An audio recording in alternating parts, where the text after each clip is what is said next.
Oh yeah. Hey, it's Chris. Welcome to a video comparing the Apple HomePod to the LG ThingQ smart speaker. Why am I doing this video? Because I'm a huge Apple fan. I'm a huge HomePod fan, but everyone is always giving the HomePod a really hard time. Usually because of Siri, but for other reasons too.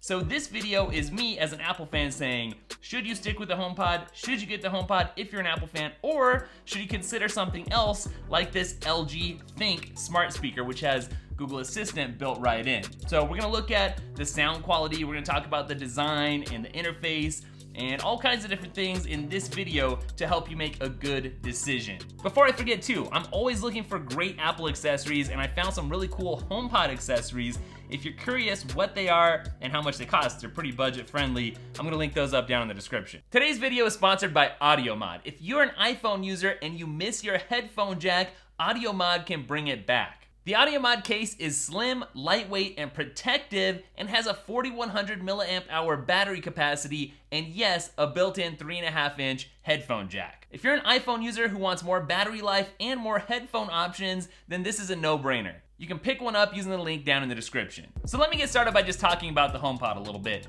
Do I like the HomePod? Well, yeah. Like I said, I love the HomePod. Me and my family use the HomePod every day. I don't care if it's a work day or a weekday. The HomePod is always getting used. We listen to it like when we're eating, we'll just say throw on some music. I listen to it to like check out podcasts and the news. I love the sound quality, and this is gonna be a good test for me. I've not listened to this LG speaker yet, but I love the sound quality. It'll be good for me to compare it to something else to see if it's worth all the hype that I've built up in my head, or whether it's really just mediocre. I think it's gonna be worth the hype. I hope so. So one thing you could ask me is, Chris, is there anything that you'll say is bad about the HomePod? And there's one thing, really, that bugs me as someone who uses this every day, and it's the fact that it's always setting off Siri. Siri always thinks I'm talking to it, even when I'm not. Like, someone will just be having a random conversation, and Siri will come on and say, oh, what can I do? Can I help you? And that's kind of annoying. So I'm a well-documented HomePod fan, but that doesn't mean I'm not willing to give another speaker a fair shake to see if it can unseat the HomePod in my actual everyday life. And just for fun, I'm gonna be checking out this guy too, which is the LG PK7, which is a portable speaker. It's a Bluetooth speaker, just to compare the sound quality basically in case you're wanting something that's more portable. Okay, so we have two speakers here. The HomePod is $349 and the LG ThingQ is $179. So already, right there, you have one benefit for this speaker, if it turns out to be any good, that it's a little bit cheaper. Well, it's quite a bit cheaper than the HomePod. And funnily enough, this guy is $219, so it's actually more expensive than the ThingQ. And right off the bat too, you can tell that the HomePod is a little bit shorter than the ThingQ, maybe a little bit wider too. All right, so I'm really making this video for Apple users who are wondering if this is really the best speaker for them. And Apple builds this mainly as something for music, for listening to audio, rather than a smart speaker first. So it's for music first, and it also has to do some smart stuff. Whereas this guy, I feel like it's really billed as the entire package. It's not meant to be more of a smart speaker over a music speaker or vice versa. It's just a speaker that does everything. So because Apple emphasizes the speaker abilities of the HomePod first and foremost, the first thing I wanna do in this video is the sound test so that you can compare. Wow. You can definitely tell there's some bass here. Oh no, Siri interrupted. Get off. Whoa.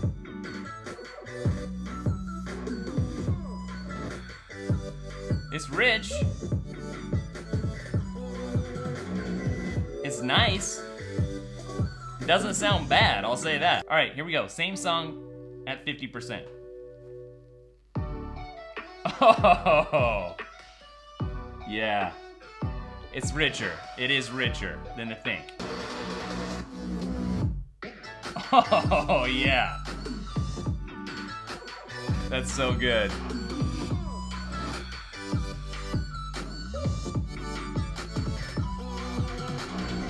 I don't know what you guys are hearing, but this sounds better, noticeably, than this. Like, noticeably. Okay, now just for fun, I'm gonna bring in this speaker so we can compare it to both of these guys. All right, here we go.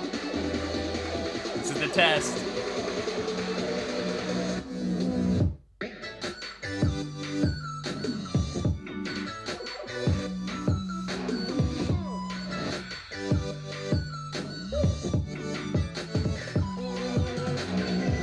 don't know. What did you think? You gotta leave a comment. Okay, we have to compare the HomePod again just to double check because that really did blow me away. Oh, yeah. This is the HomePod. There's no comparison between this portable guy and the HomePod. I hate to turn it off. That was so nice. I don't think you understand. It's the richness. It's the same music between this guy and this guy, but the richness is just blowing away the other speakers. But let's be fair though, we have to give this guy another chance too.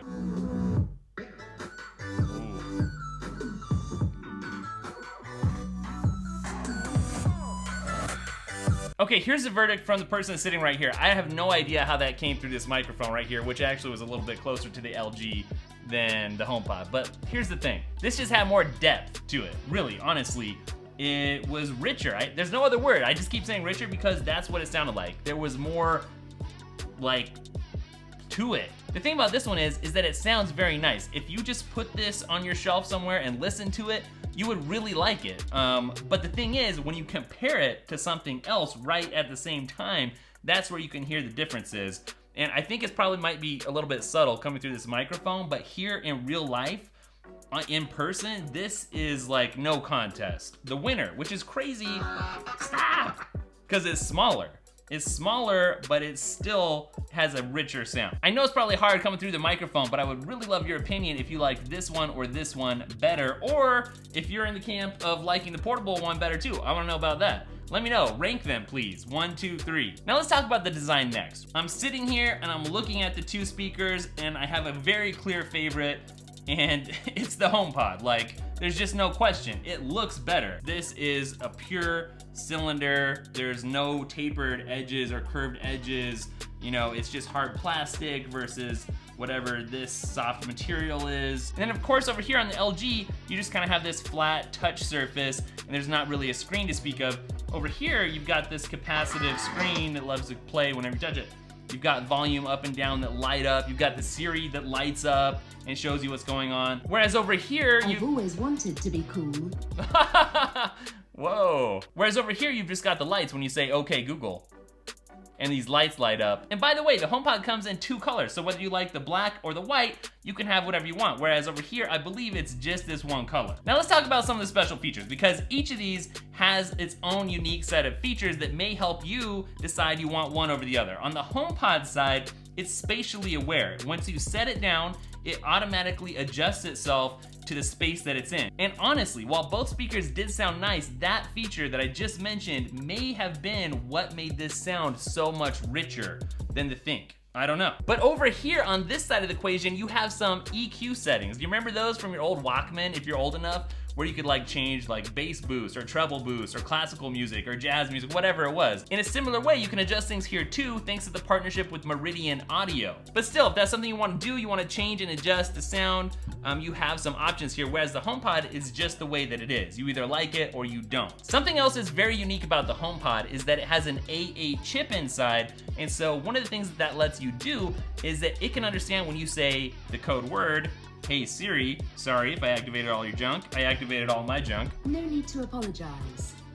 So even if the music is loud, it's going to hear your voice and your commands no matter what. That's thanks to that A8 chip. Additionally, in Apple's quest to make your life as private as possible, I say as possible, I didn't say they're perfect, but as possible, all your commands are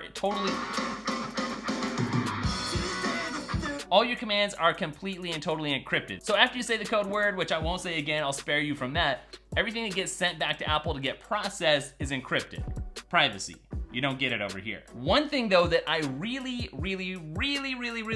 think is cool about the ThingQ speaker is that there's a mute button right here. So here's a privacy feature that doesn't exist over here. You can turn the mic off so that it's not listening to you, supposedly. Something else that's very important to a lot of people is the option to have multi-room speaker setup. So over here, you can have another AirPod paired with this thanks to AirPlay 2. So you can have 2 HomePods hooked up together.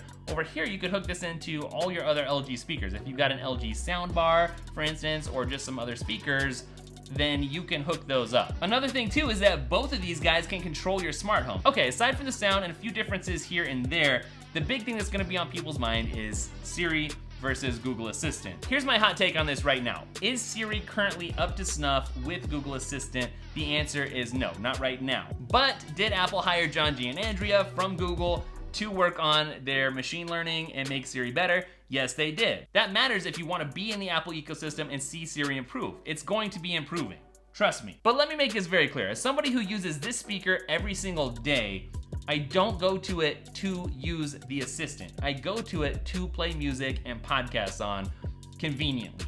And that it handles very well. At no point during the day do I sit there and say to myself, I wish that Siri would do more on my HomePod. Because for me, I say, hey Siri, play some Andy Mineo, and it does. Plus, on top of that, I'm using my phone to interact with Siri more than anything else, or my watch for that matter. So if you're thinking about getting a HomePod and you're really into music or listening to like podcasts or the news or whatever, then I would say don't let anything related to Siri stop you. On the other hand, if you're really craving Google Assistant and you're an iPhone user, then yeah, this actually is a pretty nice speaker that has a great mute button, right? By the way, I wanna talk about the setup. I'm just remembering, the setup for this was such a breeze compared to this. This actually was a big pain in the butt. It was doable, but it took me like 20 or 25 minutes. This was so easy to set up, just like AirPods. So nice. It's that Apple Touch. And this guy, since he was in the video already, I might as well just say, if you're looking for a portable speaker that's obviously around the same size, kind of, then this might be something that you want to look into. I mean, obviously, look at the lights. It's really gonna put on a great light show to the beat of whatever song. All right, it still sounds good. Oh, yeah, look at that. Can you see it moving? I like it. And if you're like going to the beach, going to the mountains, going to the plains, wherever you live, if you're going somewhere and you want to take music, this is a great handle. So the big question is, would I give up the HomePod for the LG Think? And the answer is, I'm gonna keep you waiting like they do on TV. No, I'm not going to, because I love this so much. And the sound really is better, and I don't need the Google Assistant as an Apple user. I'm deep in the Apple ecosystem. But that being said, could I recommend this to you if you're interested in it for whatever reason? Yeah, I really could, because it did sound good, not quite as good. All right, thanks for watching this, guys. I've got some more great videos coming up. Something on the Apple Watch is next, I do believe, and it's a good one. So stay tuned, hit subscribe if you haven't already. Follow me on Instagram and Twitter. I'm at DailyTech, spelled Daily, T-E-K-K, in both of those places, and I'll catch you in the next video. Later.